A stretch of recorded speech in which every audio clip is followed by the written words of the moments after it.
Hello everyone, welcome to the official YouTube channel of Zenith Academy. আমি Shantanu sir.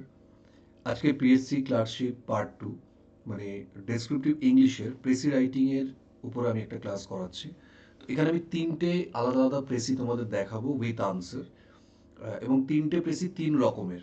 তো তোমাদের অনেকের কোয়েশ্চেন এটাই যে প্রেসি আমরা কিভাবে লিখবো, বা স্টোরি থেকে প্রেসি দিলে আমরা কিভাবে লিখবো, কিংবা কোনো জেনারেল একটা ডেসক্রিপশন হলে সেটা কিভাবে লিখবো। তো আজকে আমি এই জন্য তিনটে আলাদা আলাদা প্রেসি নিয়ে এসেছি।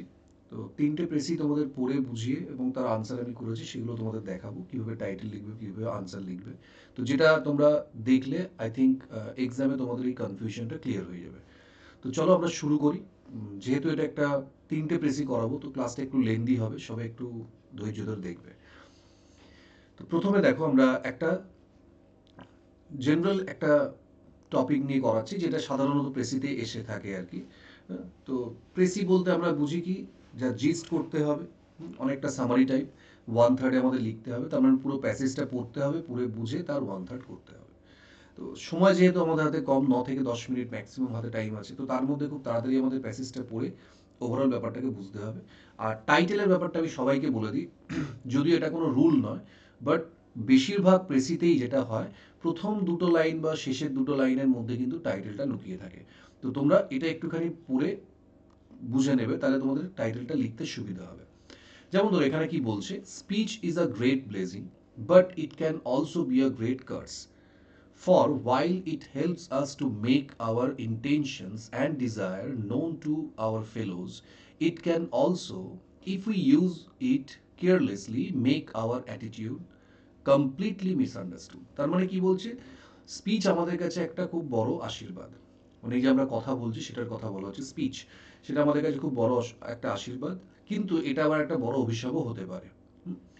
তো বলছে যদি while it helps us to make our intentions and desire known to our fellows, মানে স্পিচের থ্রু আমরা কি করতে পারি, অন্যেরা যাদেরকে সঙ্গে আমরা কথা বলছি তারা কিন্তু আমাদের মনের কথা বুঝতে পারে, আমরা কি চাইছি, আমাদের ভালো লাগা খারাপ লাগা সেগুলো বুঝতে পারে।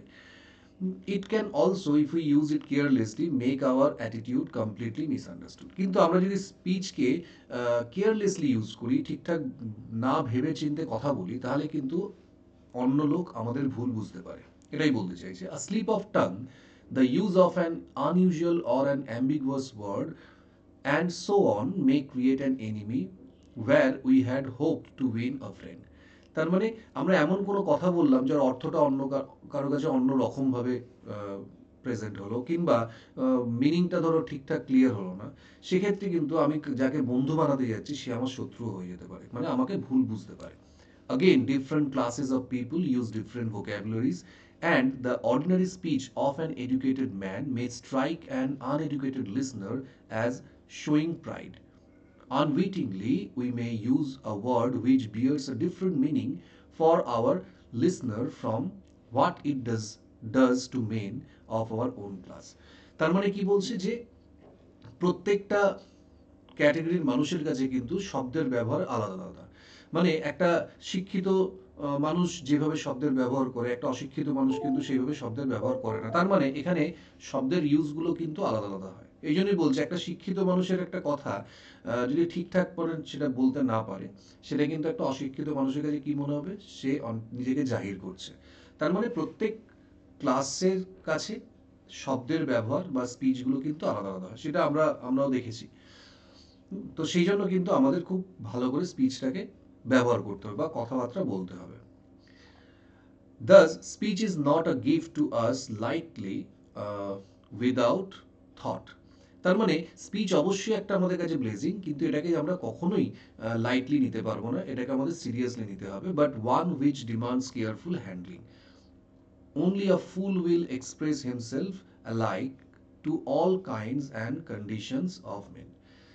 তার মানে যারা বোকা তারাই একমাত্র কিন্তু সব মানুষের সঙ্গে সমানভাবে কথা বলে।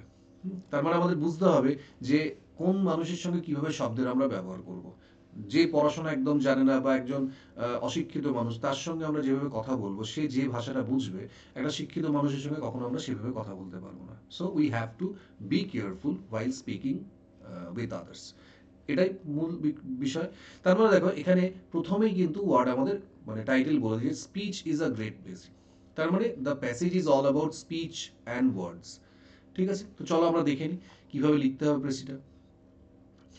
এখানে আমি দুটো প্রেসি এখানে দেখিয়েছি তোমাদের, দেখো দু রকমভাবে।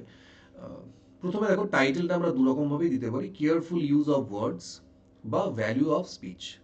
যে কোনো একটা তোমরা টাইটেল দিতে পারো, আবার বলছি অবলিক দিয়ে লিখবে না, যে কোনো একটা লিখবে। ফার্স্ট দেখো কি বলছে, although people can be benefited by using speech intellectually yet the careless use of it may be harmful. মানে মানুষ কিন্তু যদি স্পিচটাকে ভালো করে ইউজ করে তাহলে কিন্তু তার এটা থেকে বেনিফিট হয়, যেহেতু গিফট বলেছে, ব্লেজিং বলেছে। কিন্তু যদি এটাকে কেয়ারলেসলি ইউজ করা হয় সেটা আমাদের কাছে ক্ষতিকারক হতে পারে। এই যে যেরকম বলেছে যে বন্ধু থেকে শত্রু হয়ে যেতে পারে, তো অত কিছু ডিটেলে আমরা লিখতে পারবো না। আচ্ছা, এবার বলছে since the meaning of different words may vary from man to man, one should use words carefully so that they may not create any misunderstanding between the speaker and the listener. তাহলে যেহেতু শব্দগুলো এক একজনের কাছে এক এক রকম মানে হতে পারে, তাই যখন আমরা কথা বলবো আমরা খুব একটু ভাবনা চিন্তা করে কথা বলবো, কেয়ারফুলি কথা বলবো, যাতে আমাদের কথাগুলো অন্যের কাছে উল্টো মানে না হয়ে যায়। তো এটা একটা হলো। কিংবা আমরা এটাকে এইভাবে লিখতে পারি, speech is a valuable gift for mankind but if used carelessly, মানে স্পিচের কথা বলছে, ইট মে কজ মিসআন্ডারস্ট্যান্ডিং। এটা গিফট অবশ্যই, কিন্তু ভুলভাবে ব্যবহার করলে, কেয়ারলেসলি ইউজ করলে মিসআন্ডারস্ট্যান্ডিং তৈরি করতে পারে। The careless use of words may create an enemy. Since different classes of people use different words, we speak carefully to avoid being misunderstood. আচ্ছা, এখানে একটা ওয়ার্ড এখানে অ্যাড করতে হবে। Since different classes of people use different words, we should লিখতে হবে এখানে। এখানে we should speak carefully to avoid being misunderstood। তো দুরকমভাবেই আমরা প্রেসিটাকে লিখতে পারি। এটা একটা তো টপিক আমি বলে দিলাম। এই সাবজেক্ট ম্যাটারের উপর যদি আসে আমরা এইভাবে লিখছি। এবার যেটা একটা সব থেকে বড় সমস্যা, স্টোরি এলে আমরা কিভাবে লিখবো। দেখো আমি এখানে দুটো স্টোরি তোমাদের দেখাচ্ছি। এটা একটা লেন্দি প্যাসেজ আছে, এটা সিন্দবাদের একটা স্টোরি, জার্নি স্টোরি বলা হচ্ছে। তো আমরা একটু ছোট্ট করে পড়ে নিই কি বলছে, দেখো তাড়াতাড়ি করে।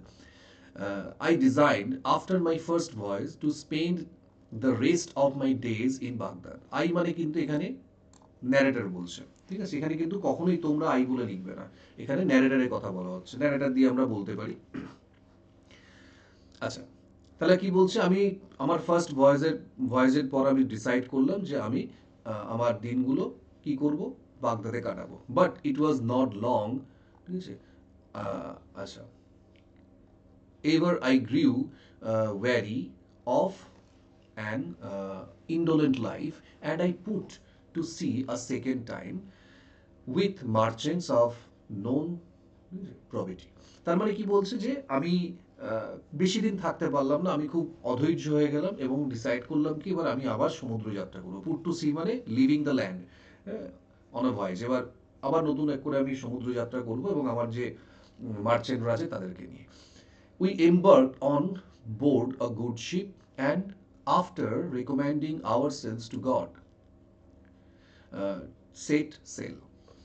তো আমরা একটা বোর্ড ঠিক করলাম এবং ঈশ্বরের কাছে যেরকম আমরা প্রার্থনা করি সেইভাবে আমরা সেল শুরু করলাম, মানে ভয়েস শুরু করলাম। One day we landed on an island covered with several sorts of fruit trees, but we could see neither man nor animal. We walked in the meadows along the stream that watered them। তো বলছে এরকম যেতে যেতে আমরা একটা আইল্যান্ডে land করলাম, সেখানে কি আছে, প্রচুর ফলের গাছ আছে, কিন্তু কোনো মানুষ বা পশু পাখি কিচ্ছু নেই। তো আমরা এরকম ঘাসের জমির উপর দিয়ে হাঁটতে শুরু করলাম, along the stream that watered them, এবং একটা ছোট নদী যেটা কি করছে, তাদেরকে জল দিচ্ছে। While some diverted themselves with gathering flowers and others fruit, I took my wine and provisions and sat down near a stream betwixt two high trees। যাই হোক, তো এখানে কি বলছে যে সবাই কি করলো, কেউ ফুল দেখতে চলে গেল, কেউ ফল দেখতে চলে গেল। তো আমি কি করলাম, আমার ড্রিঙ্ক ওয়াইন নিয়ে এবং আমার বাকি যে খাবার সবকিছু নিয়ে একটা গাছের তলায় বসলাম। আমি মানে ন্যারেটর বলছে। which afforded a delightful shade, যে গাছটা আমাদের খুব সুন্দর একটা ছাওয়া দিচ্ছিল। I made a good meal and afterwards fell asleep. তো ভালো করে খাওয়া দাওয়া করে যেহেতু ক্লান্ত ছিলাম ঘুমিয়ে পড়লাম। I cannot tell slept how long I slept, but when I woke, the sheep was no longer in view. তো ন্যারেটর বলছে আমি ঘুমিয়ে পড়েছি, তো আমার খেয়াল নেই কতক্ষণ ঘুমিয়েছি, কিন্তু যখন ঘুম থেকে উঠলাম দেখলাম যে শিপটা দেখা যাচ্ছে না। In this sad condition I was ready to die with grief. তো এত বড় একটা আইল্যান্ডে একা নিজেকে দেখে তার মনে হচ্ছিল যেন আমি দুঃখে মরে যাব। I cried out in agony, beat my head and breast, and threw myself upon the ground, where I lay overwhelmed by a rushing recurrent of thoughts, each more distressing than the last. যেটা হয় আর কি, নিজেকে একা নিঃসঙ্গ হয়ে যাওয়ার ফলে যে কষ্ট হচ্ছে তার, যে কোথায় যাব কি করব, মানে হি বিকেম হেল্পলেস। তো এই অবস্থায় সে নিজেকে মানে আছড়াচ্ছে আর কি গ্রাউন্ডের ওপরে, যে কি হয়ে গেল, কি করে আমি বাঁচবো, কিভাবে, এই সমস্ত জিনিসগুলো ভাবছে, এবং যত ভাবছে তত তার আরো মন খারাপ হয়ে যাচ্ছে। তো এটা দেখে একটা স্টোরি বলা আছে, একটা জার্নির কথা বলা হচ্ছে, একটা এক্সপিরিয়েন্স, পার্সোনাল এক্সপিরিয়েন্স। তো এর মধ্যে কিন্তু কোনো মরাল নেই, এই গল্পটার মধ্যে কোনো ইনার মিনিং নেই, কোনো মরাল নেই, জাস্ট এটা একটা গল্প যেটাকে আমরা ব্রিফ করে লিখবো। ঠিক আছে, তো দেখো এর আমরা প্যাসেজ কিভাবে করছি। যদি এটা সিন্দাবাদ থেকে নেওয়া, আমরা যখন লিখবো তখন কিন্তু এখানে সিন্দাবাদের নাম দেবো না। ঠিক আছে, এখানে ন্যারেটর দেবো, কারণ এখানে কোথাও সিন্দাবাদ দেওয়া নেই। যেহেতু দেওয়া নেই তাই আমরা এটা দেবো না। তো এখানে দেখো আমরা টাইটেল কি দিতে পারি, অ্যালন অন অ্যান আইল্যান্ড, কিংবা অ্যান আনফরচুনেট সেলার। দুটোর মধ্যে যে কোনো একটা টাইটেল, বা তোমরা অন্যরকম ভাবে টাইটেল দিতে পারো। তাহলে দেখো এখানে কি বলছে, আই যেহেতু বলেছে আমরা ন্যারেটর বলতে পারি। The narrator soon tiring of his idle life in Baghdad put to sea a second time.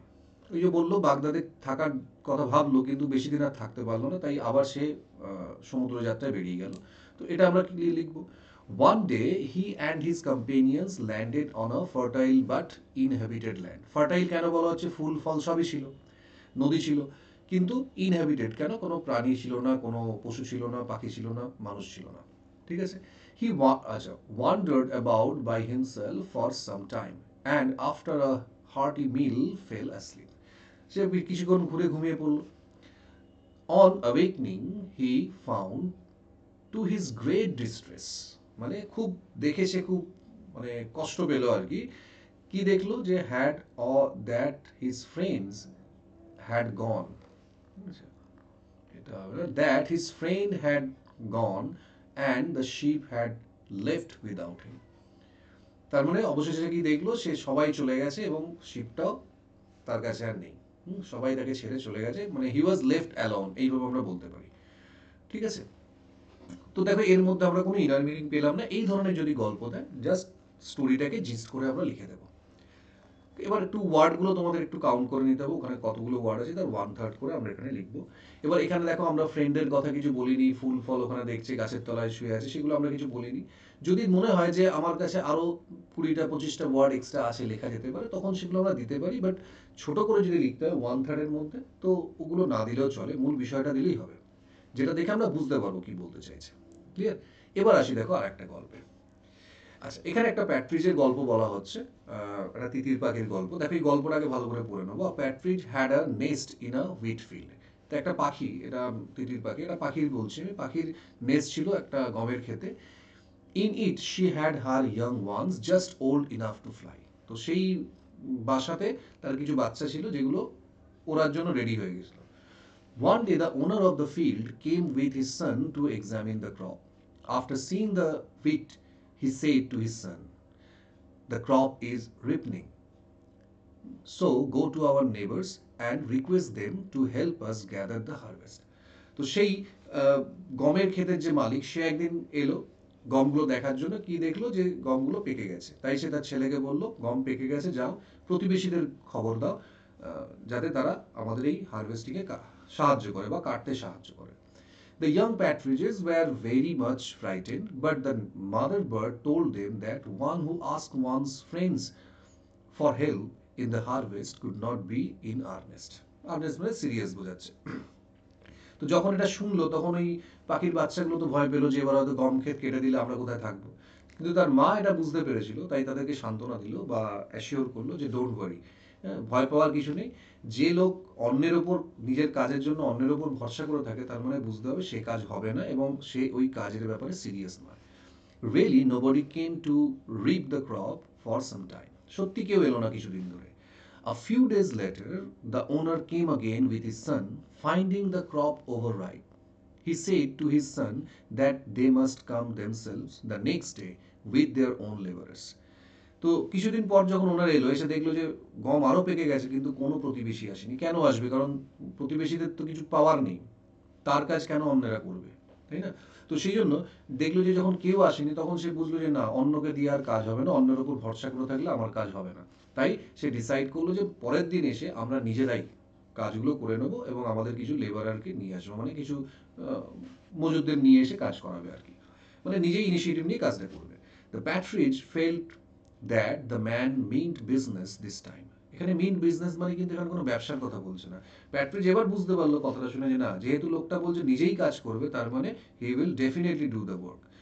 এবার কিন্তু হারভেস্টিং হবে। তাই কি করলো? So she left the filled with her children that very day. তো এটা যখন সে বুঝতে পারলো যে যেহেতু নিজে কাজ আর কারোর উপর ভরসা না করে নিজেই নিজের কাজ করবে বলছে, তার মানে নিশ্চয়ই সে করবে। তাই সে সেদিনই ওই জায়গাটা ছেড়ে বাচ্চাগুলোকে নিয়ে উড়ে গেল।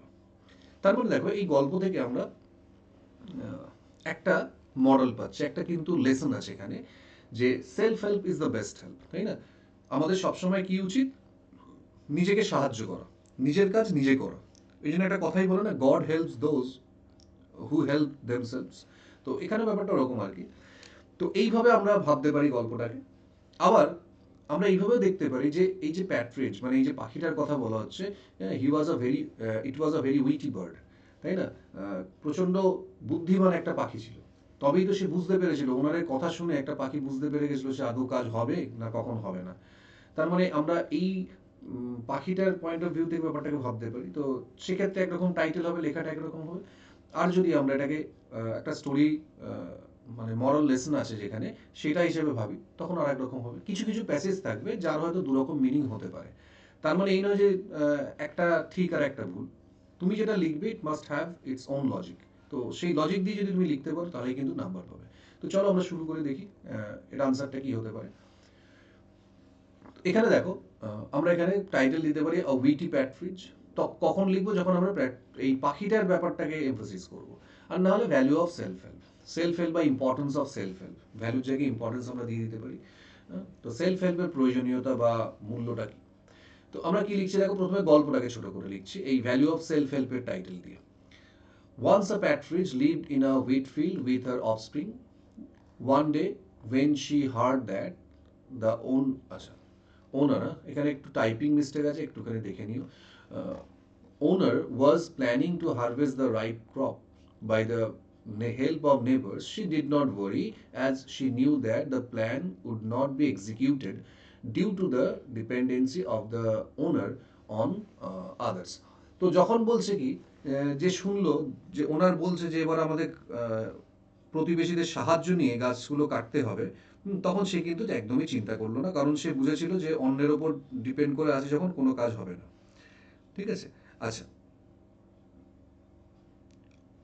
এবার যখন বলছে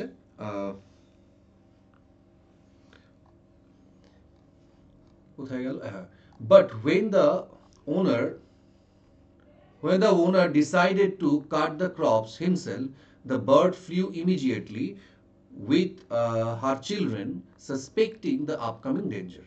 তখন কি বলছে, কিন্তু যখন সে শুনলো যে ওনার নিজেই কাজটা করবে বলছে, তখন কিন্তু সে বুঝতে পারলো না এবার কাজটা হবে। তো সেই জন্য সে ইমিডিয়েটলি সেই জায়গাটা ছেড়ে চলে গেল, সাসপেক্টিং দ্য আপকামিং ডেঞ্জার, মানে খুব তাড়াতাড়ি তাদের জন্য বিপদ আসতে চলেছে। আচ্ছা, এবার দেখো এখানে মোটামুটি যা ওয়ার্ড আছে প্যাসেজটাতে, তো সেক্ষেত্রে তোমার ওই 50-60টার মধ্যে লিখলে ভালো হয়। তো এখানে অনেকটা বড় হয়ে গেল। তো সেই জন্য দেখো আমি এখানে ব্র্যাকেটেড করে দিয়েছি এই যে এই পার্টটাকে। এই যে এখানে কোথায় গেল, knowing no one would come, এই যে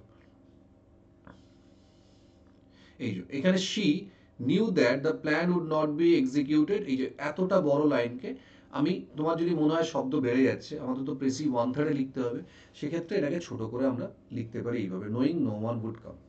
অবশ্যই এই লাইনটা শুনতে ভালো লাগছে, বাট আমাদের ওয়ার্ড লিমিটটা মাথায় রাখতে হবে, যদি অনেক শব্দ বেড়ে যায় সেক্ষেত্রে নাম্বার কাটবে, তো সেখানে আমরা ছোট করে এটা লিখতে পারি। তোমরা একবার দেখে নেবে এটা। আরেকটা হতে পারে প্রেসি, যদি আমরা এই উইটি প্যাট্রিজের কথা ভাবি, তো সেক্ষেত্রে আমরা বলতে পারি ইফ, সরি এইটা আমরা উইটি প্যাট্রিজ এটা ধরলাম, এটাকে আমরা ভ্যালু অফ সেলফ হেল্প। তো মরালটাকে আমরা আগে দিয়েও গল্প লিখতে পারি, যেমন if anyone depends on others to get his work done, the work will always remain undone. যদি কেউ অন্যের ওপর ভরসা করে নির্ভর করে যদি কাজ করতে চায়, সেক্ষেত্রে কিন্তু সেই কাজটা আর হয় না। Everyone should do his work himself. তো প্রত্যেকের উচিত নিজের কাজ নিজে করা। The owner of the wheat field depended on the neighbours to get the crops harvested, but no one came. Realising this fact he decided to harvest the crops himself. তো এটা এটা দেখো, আমরা একদম পাখিটাকে এখান থেকে বাদ দিয়ে দিয়েছি, দিয়ে পুরোটাকে আমরা জাস্ট মরালটাকে লিখেছি। তো গল্পের আমরা মরাল যদি থাকে কোনো গল্পে, তো সেটাকেও কিন্তু আমরা লিখতে পারি। তো যখন আমরা এইটা লিখবো, এই গল্পটা, এটা আমরা টাইটেলটা এটা দেবো, এই টাইটেলটা। আর যদি এইটা তোমরা লিখো, তখন টাইটেল এইটা হবে, ভ্যালু অফ সেলফ হেল্প। ঠিক আছে? তো আমি সবাইকে বলবো, এক্সামে সময় যেহেতু কম, সব গল্পের তোমরা মরাল হয়তো পড়ে বুঝতে পারবে না। যারা ধরো ইংলিশে ভালো, মানে বুঝতে পারো, পড়তে পারো, ইংলিশে স্ট্রং, তাদের ব্যাপারটা আলাদা। কিন্তু যাদের ধরো অতটা পড়ার অভ্যাস নেই বা বুঝতে অসুবিধা হয়, কম্প্রিহেন্সিভ স্কিল যেটা, সেটা যদি ভালো না থাকে, তো তাদের বলবো এই প্রথমের মতো করে লেখার চেষ্টা করবে, গল্পটা পড়বে, পড়ে সেটাকে জিস্ট করে লেখার চেষ্টা করবে। কিছু কিছু গল্প থাকে যেগুলোর মরাল থাকে, সেটা যে দেবে তার কোনো মানে নেই, যেহেতু তোমরা স্টোরি নিয়ে বলছিলে না, তো তাই আমি এটাকে এইভাবে লিখলাম। তো দু রকমভাবে এখানে আমরা করতে পারি। তবে যারা উইক তাদেরকে আমি বলবো এইভাবেই লিখবে। আর সব থেকে ভালো এটাই হয়, যে কোনো গল্প দিলে এটা লিখে তার মরালটা ওর সঙ্গে অ্যাড করে দিলে ভালো হয়। যেমন এখানে আমি এখানে বলে দিয়েছি, দেখো, knowing no one would come, এখান থেকেই বোঝা যাচ্ছে।